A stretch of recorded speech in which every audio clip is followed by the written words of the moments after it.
Gadis barbar pilihan Ustadz tampan. Bab 222. Tapi bagaimana dengan Maryam Mas? Sahabat diculik oleh peneror jahat itu. Dia berani menjebak Mas dan yang lain di sebuah klub. Aku takut terjadi apa-apa dengan Maryam. B. Bagaimana jika pria itu melakukan hal yang tak terduga pada Maryam? Ikram memeluk erat istrinya yang kini menangis. Denok. Maryam kira dia akan dikurung di gudang atau tempat yang kumuh, tapi ternyata dia salah. Dia berada di kamar yang luasnya sama dengan kamarnya di desa. Bahkan terkesan rapi dan nyaman untuk ditempati. Tapi kini dia tidak boleh memikirkan hal itu, sekarang pikirannya tertuju pada suaminya. Sebelum pingsan dia melihat dengan mata kepalanya sendiri bagaimana mobil suaminya tertabrak oleh mobil di sebelah kiri. Aku harus pergi dari sini sekarang. Pasti keadaan Mas Zayan tidak baik-baik saja saat ini, cemasnya. Ya Allah, suamiku akan baik-baik saja kan? Kenapa rem mobilnya bisa blong? Apa salah satu bawahan suamiku ada yang sengaja merusak remnya? Apapun itu pasti kecelakaan suaminya disengaja.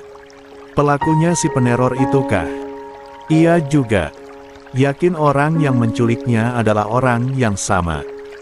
Kini Maryam baru pulih setelah rasa pusing beransur-ansur menghilang.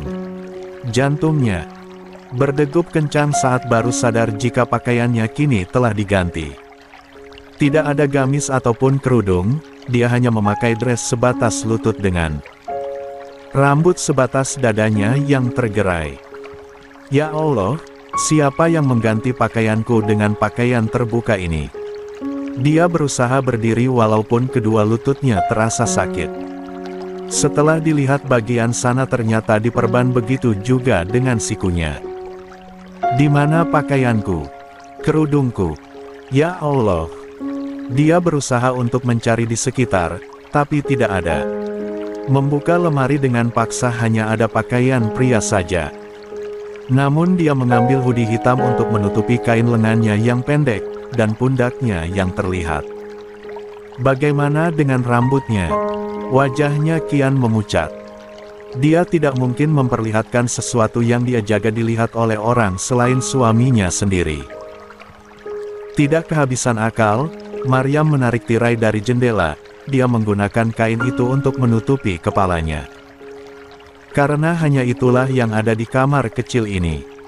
Mencoba mendorong jendela ternyata terkunci dari luar. Berjalan mendekati pintu. Ternyata pintunya terbuka. Jantungnya semakin berdebar, takut dan cemas memikirkan kondisi suaminya bercampur menjadi satu. Melebihi keadaannya yang sekarang ini, dia tengah diculik oleh pria asing. Aku harus segera pergi dari tempat ini sebelum kejadian yang tidak aku inginkan terjadi. Keluar dari kamar terlihat sepi, sampai akhirnya dia menuruni anak tangga yang hanya 10 anak tangga saja. Mencari pintu keluar tidak bisa ketemu. Jendela sekitar pun tertutup rapat. Wajahnya kian pucat. Pasti saat melihat kepala dari pria yang dia yakini menculiknya terlihat tengah duduk di atas sofa sambil menatap berita terkini di televisi, dengan posisi membelakanginya. Namamu, Maryam kan? Tidak perlu mencoba kabur karena saya sudah mengunci dari luar rumah ini. Dan banyak bawahan saya yang berjaga di depan gerbang. Mendekatlah dan lihatlah berita yang ramai menjadi bahan pembincangan orang-orang. Ucap pria asing itu dengan suara basnya. Hahaha. Pemilik perusahaan Mahavir Company dilarikan ke rumah sakit karena kecelakaan mobil. Kini kondisinya kritis. Saya pastikan dia tidak akan selamat. Sial. Kenapa juga ada pria baik hati mendonorkan darah padanya? Cek beruntung sekali Zayan ini, berbeda dengan saya. Wajar sih dia akan memiliki segalanya di dunia ini dengan uangnya. Maryam meremas kuat ujung dressnya, dia ingin mengambil vas bunga dan memecahkannya di kepala pria itu, tapi pria itu seakan tahu isi hatinya. Jangan bertindak macam-macam Maryam atau saya gunakan kekerasan padamu. Duduk di samping saya, kamu ingin melihat sosok seperti apa saya yang selama ini meneror suamimu dan orang-orang terdekatnya. Walaupun ada rasa ketakutan, Maryam akhirnya maju ke depan. Tentu saja dia masih memegang vas bunga, berjaga-jaga jika dia mendekatinya. Siapa yang mengganti pakaianmu? Demi Allah saya tidak ridho jika kamu yang menggantikannya. Akhirat nanti saya menginginkan pertanggungjawaban darimu penjahat. Teriaknya tak terima dengan mata berkaca-kaca. Pria itu tergelak, dia mendongak hingga wajahnya kini terlihat sempurna di mata Maryam. Mata Maryam sedikit melebar, dia sampai mundur ke belakang saking syoknya melihat wajah peneror itu. Takut pada saya heh. Maryam berusaha mengendalikan dirinya agar tetap tenang. Dia tidak tahu pria asing ini, tapi bekas luka bakar di pipinya membuatnya terkejut. Semua orang munafik pun sama sepertimu Maryam. Mereka tidak ada yang menghargai saya. Seakan-akan saya sampah masyarakat yang harus disingkirkan. Kamu beruntung sekali menjadi istri dari Zayan yang mempunyai kegalanya di dunia ini. Tapi sekarang kamu pasti akan berpisah dengan pria itu. Kamu menikah dengannya karena harta dan kesempurnaan yang dimiliki pria itu kan? Sekarang tidak lagi, dia akan mati jikapun tidak mungkin koma selama bertahun-tahun lamanya. Dasarlah kecelakaan yang kamu lihat di depan matamu beberapa menit tadi begitu tragis, suamimu itu tidak akan selamat. Jawab pertanyaanku tadi penjahat. Teriak Maryam tidak peduli apa yang pria itu katakan sebab dia percaya pada hatinya. Suaminya akan baik-baik saja. Dia tahu suaminya kuat. Walaupun hati kecilnya tidak bisa berbohong, dia ketakutan dengan keadaan suaminya. Ah, masalah pakaianmu hah. Alis pria itu tertarik ke atas lalu terkekeh kecil. Tidak menyangka tirai jendela di kamarnya dijadikan penutup kepala oleh perempuan ini. Lucu sekali perempuan ini. Oh tunggu, hoodie hitamnya pun dia kenakan untuk menutupi pundak polosnya. Gamis dan kerudung kamu robek saat terguling di aspal. Berhubung saya pria baik, saya menyuruh pembantu saya untuk menggantikanmu dengan pakaian itu. Dressnya cocok, kenapa kamu pura-pura menjadi perempuan alim di depan saya? Padahal di depan Zayan, kamu sebaliknya kan? Jaga perkataanmu. Geram Maryam, di satu sisi dia lega karena tubuhnya tidak dilihat oleh pria gila ini. Sebenarnya kamu siapa? Kenapa kamu seobsesi itu untuk menghancurkan suamiku?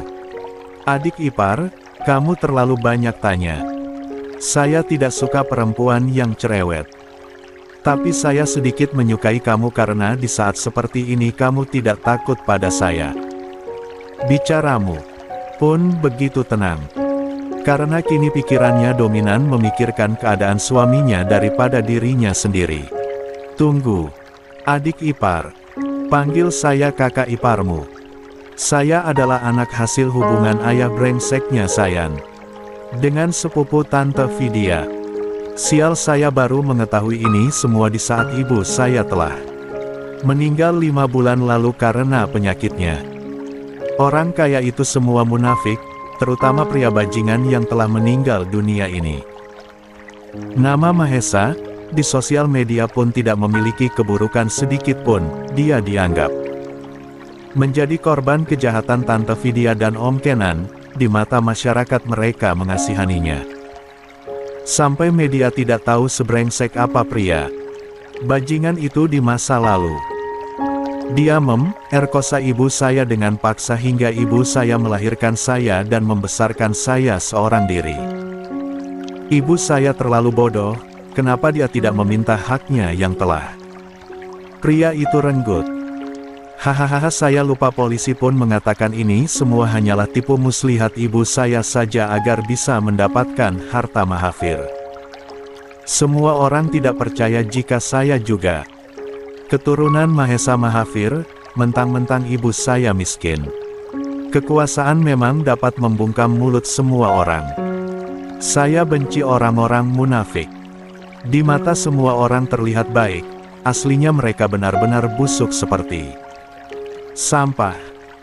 Berarti pria di depannya ini adalah saudara satu ayah dengan suaminya. Terkejut. Tentu saja.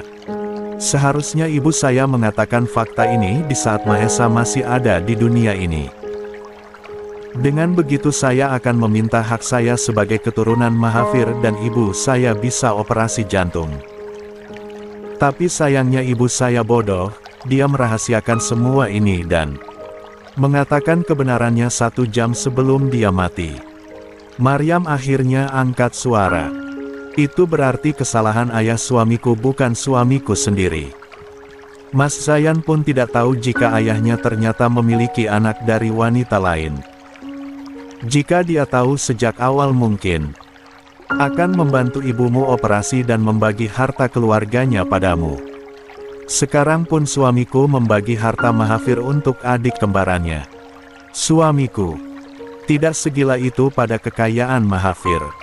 Pria itu tertawa sinis. Saya tidak butuh harta.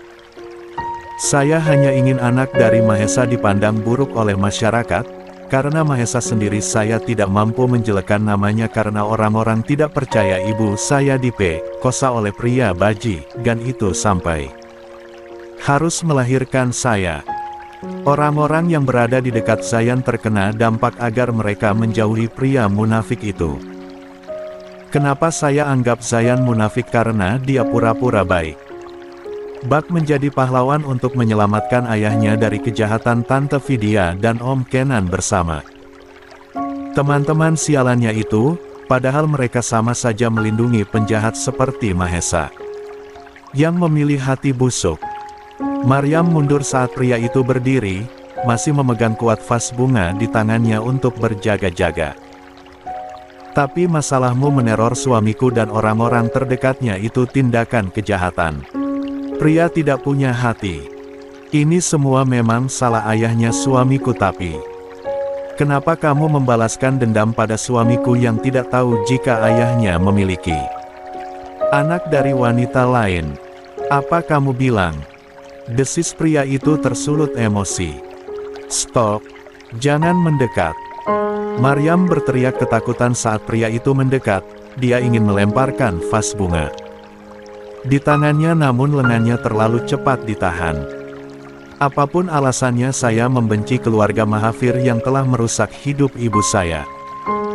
Bahkan hidup saya pun rusak olehnya. Sejak kecil saya dianggap anak haram, ibu saya seorang jalan di mata semua orang. Kamu tidak tahu bagaimana menjadi seperti saya. Maryam. Pria itu mendorong Maryam hingga dia harus jatuh ke lantai. Tangannya yang telah mengambil alih vas bunga pria itu jatuhkan di sisinya hingga Maryam berteriak ketakutan. Saya jahat, saya akui itu. Tapi orang-orang dari keturunan Mahavir terutama Mahesa dan anaknya itu tidak pernah mengakui kebusukan mereka yang mereka sembunyikan. Zayan juga di masa lalu pernah menjadi anak berandalan, dia pernah dipenjara bahkan pergi ke klub malam. Tapi fakta semua itu hilang begitu saja di media sosial karena kekuasaan Mahavir. Sedangkan fakta saya anak haram masih dibicarakan sampai sekarang. Sialnya ada orang yang mengunggah foto saya dan ibu saya ke sosial media hingga kami menjadi bahan hujatan. Maryam berusaha untuk menjauh tapi tangannya ditarik untuk berdiri, kedua pundaknya pun diremas dengan sangat kuat. Sakit. Rintihnya lebih menyakitkan kehidupan saya. Maryam, kamu harus merasakan rasa sakitnya. Karena kamu perempuan berharga di hati Zayan. Belum cukupkah kamu membuat suamiku menderita? Dia sudah menderita sejak kecil karena perbuatan Tante Vidya. Dan sekarang kamu membuatnya celaka. Pria itu tertawa kencang. Belum cukup? Tidak akan pernah cukup Maryam. Kamu mau apa? Mata Maryam mulai bergetar saat dia menyadari raut wajah pria Iblis ini berubah, menatapnya penuh nafsu. Kamu kira saya akan melecehkan kamu sama seperti Mahesa melecehkan ibu saya dulu? Dia tergelak lalu tertawa. Tenang saja, saya tidak menyukai perempuan bekas. Tapi kamu akan menjadi mainan saya. Ah, ini akan menjadi sangat menyenangkan. Saya hampir lupa.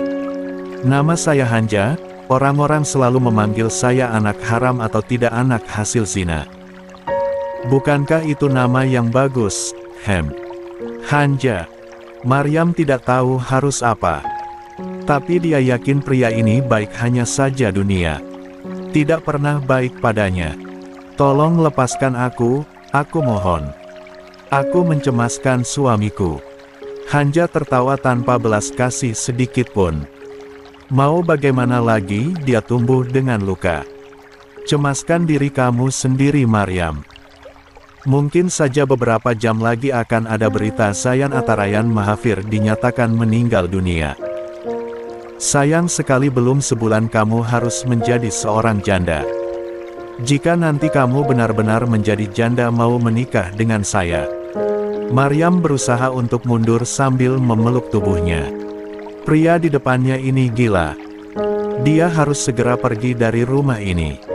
Tapi bagaimana caranya? Dokter Rikat yang menangani Zayan selama beberapa jam di ruang ICU mendekati keluarga korban.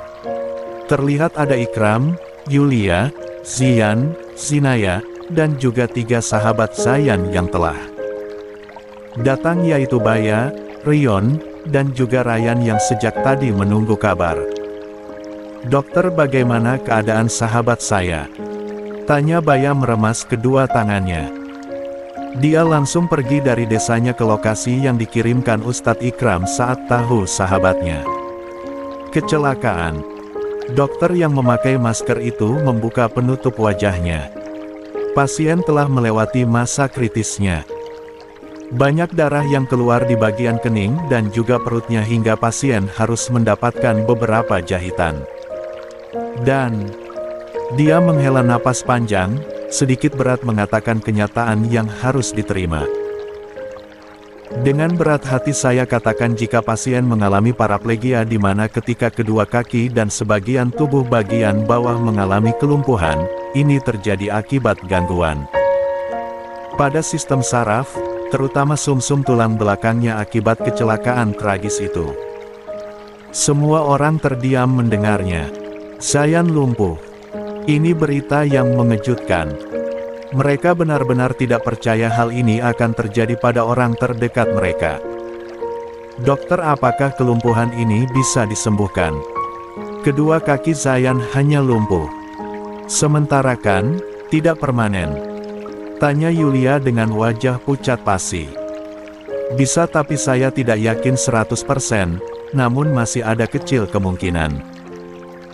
Pasien harus menjalani pengobatan agar dapat meningkatkan kemampuan paraplegia dalam menggerakkan anggota gerak bagian bawahnya. Pengobatan juga dapat meredakan gejala dan keluhan yang dialami pasien. Juga, bagian tulang tangan kanannya pun patah. Untuk mengembalikan bentuk dan fungsi tulang yang patah, tubuh akan melakukan proses generasi secara bertahap. Paling lama bisa menghabiskan waktu 6 bulan untuk tangan kanannya kembali normal. Perkataan dari Dokter Rikat membuat semua orang menahan napas. Zinaya yang memang cengeng pun menangis, memeluk erat tubuh Zian yang hanya diam sambil mengepalkan kedua tangannya. Nasib saudara kembarnya begitu memprihatinkan. Dokter, apa tidak ada cara lain untuk menyembuhkan kakak saya dengan cepat? Kedua kakinya lumpuh kan? Dokter bisa ambil kedua kaki saya. Dan tangan saya pun bisa dokter ambil, ucap Zian dengan sorot seriusnya. Kak, jangan gila, teriak Zinaya tak terima. Walaupun dia sedih tapi tidak akan membiarkan suaminya memberikan kedua kakinya itu pada kakak iparnya. Kita hanya harus banyak berdoa untuk kesembuhan pasien. Saat ini pasien dalam keadaan tak sadarkan diri setelah saya bius sementara waktu karena saat beberapa menit lalu, Pasien sempat sadar dia memberontak dan terus menyebut nama perempuan bernama Maryam. "Bisa kami masuk ke dalam, dokter?" pinta Ryan memohon. "Pasien akan dipindahkan ke ruang VIP sekarang. Kalian bisa melihat keadaannya di sana nanti." Tak lama kemudian emergency bed atau brangkar yang membawa Zayan dengan pakaian pasiennya yang berwarna biru muda keluar dari ruangan ICU. Brangkar itu didorong oleh 2 perawat. Semua yang melihat keadaan Zayan nampak tidak bisa berkata-kata, selain menyusul Zayan yang dibawa pergi. Wajah Zayan benar-benar penuh luka. Kecelakaan mengerikan itu membuat dia hampir kehilangan nyawanya jika tidak segera ditangani. Tentu saja Zayan mengalami luka parah, mobil di sebelah kiri menabraknya. Bukannya mobilnya berhenti, dia harus menabrak pohon besar dengan kecepatan kencang hingga di dalam mobil yang penuh dengan darah darinya dia harus terjebak selama 20 menit di sana. Sampai tim bantuan datang. Kedua kakinya pun bahkan tidak bisa bergerak saat itu. Tulang tangannya patah akibat benturan yang cukup keras hingga tangannya terjebak juga. Ya Allah, kecelakaan ini benar-benar direncanakan. Tidak mungkin remnya blong jika bukan seseorang di kediaman Mahavir yang merusaknya. Salah satu mereka menginginkan Zayan mati, ujar Rion.